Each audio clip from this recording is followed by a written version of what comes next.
further to part 1, 2, and 3 of my recap, which would have been 1, and was flowing quite nicely until I was cut short. Obviously, the father aspect is extremely relevant to me, my father. He was a Nazi, which I can semi-prove. A, by his membership of Hitler Youth, photographs I've shown, and his time in Germany as a boy, and B, by his actions at the end of World War II, which involved running off with my mother, not the woman he was married to. His wife was expecting a baby. You could say a lot of men would do that. There are a lot of love rats about, but I don't believe that was his reason for a lot of reasons. He changed his name, he changed his address, and he ran off with a woman he wouldn't have been expected to be with. And he kept running. He kept running, changing addresses, including several years in Australia, from 1946, January 1946, to approximately January 1961, when he relocated in London 5 days a week and remarried in London to a woman who didn't know my mother or my brother or I existed. At least she didn't know it at that time. Now, for those 19 years in London, he may well have gone by the name Desmond Oakley, which was his real name. However, he did it in the identity of a different Desmond Oakley. This is very complex. Unfortunately, my father, the Invisible Man. What raised my eyebrows, and rather more than raised my eyebrows, is icy fog descending. Very familiar feeling with my father. When he phoned me at 7 a.m.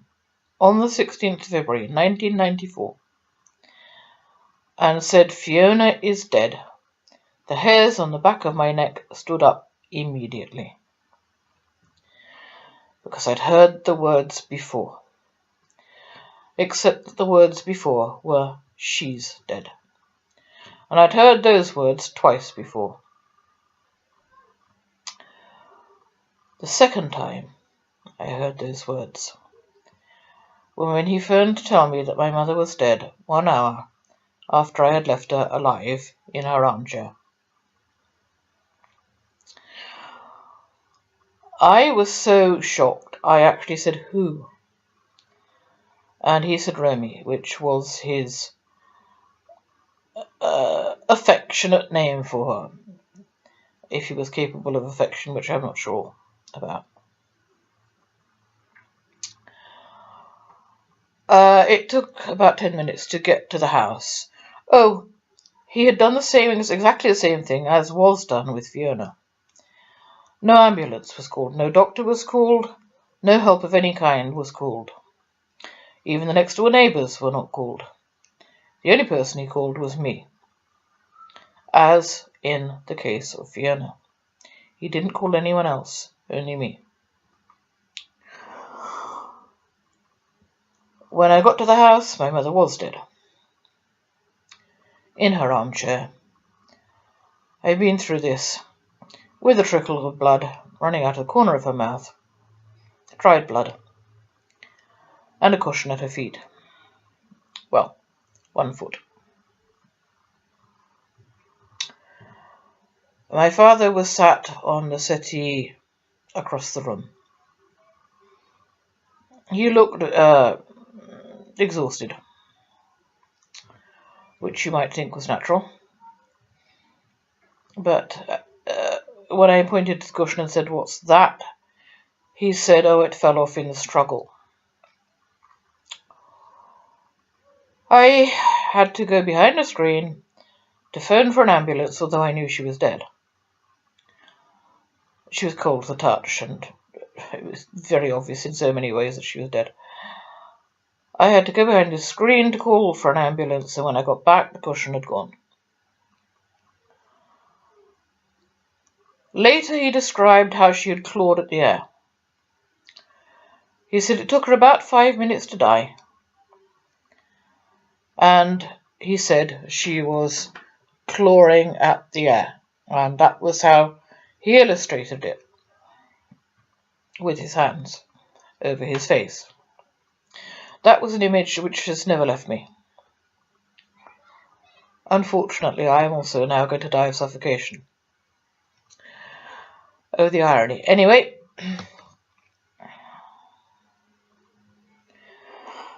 at the time, I pushed the thought of the cushion and the blood out of my mind.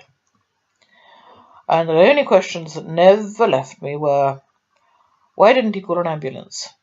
Even when he phoned me, at which point he said she'd been dead about 10 minutes. And I said to him, call an ambulance. He did not do so. So by the time I got there, at the very bare minimum, 20 minutes had passed and he'd called no one except me. Which was why I called the ambulance.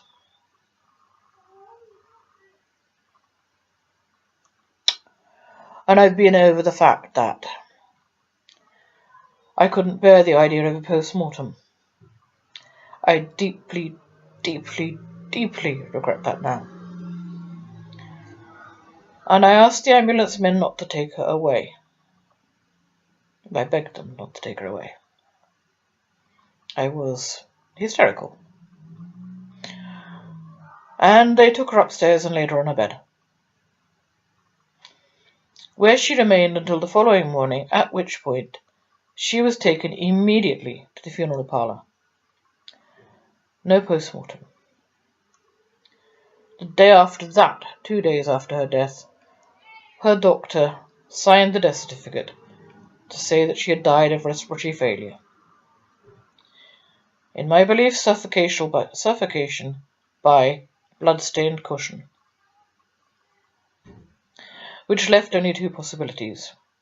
My father had done it himself, or he had watched it. Well, he had watched someone else do it. Those are still the only two possibilities. So, that was the 20th of December 1989, when I received his phone call on the 16th of February 1994. As I say, the hairs on the back of my neck stood up instantly. I knew instantly something was not right. Why, for example, again, why me? Why phone me? I have been over all of this in very, very old videos. I had never met Fiona Green. She was the daughter of his partner, the adult daughter of his partner. Why phone me? And in my previous 3 videos, I've gone over the fact that at that time, at 7 AM, no one but him and Robin John Stoddart, subsequently murdered, knew that Fiona Green was dead. No one but those 2 men, unless there was 1 or more other men present at the time.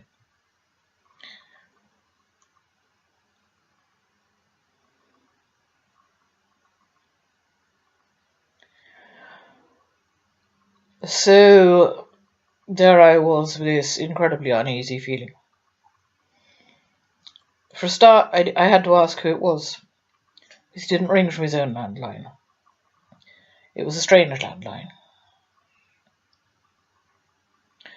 If I recall the number, it would match with the area where Fiona in fact died, which was 19 Cranberry Avenue, Southampton.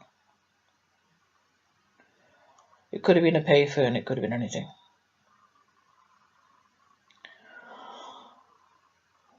I don't know if everyone knows that, phone numbers are... It's not just the area code. The number which follows can tell you the part of town or city from which the phone call came. And as I have said tediously in 3 videos I'm going to upload, What put the clincher on it was the fact that Ellen, Fiona's mother, didn't know until 8 hours after my father that Fiona was dead, and it was the police who told her, not my father. And in fact, he claimed she had told him, and she couldn't have because she did not know. You see, I am in a group which is dealing with hard facts, and I'm given those. But I cannot prove these two telephone conversations ever took place. I can only swear on anything you would like me to swear on. My soul, if I have one. That they did take place. Both these telephone conversations took place at the times I've stated.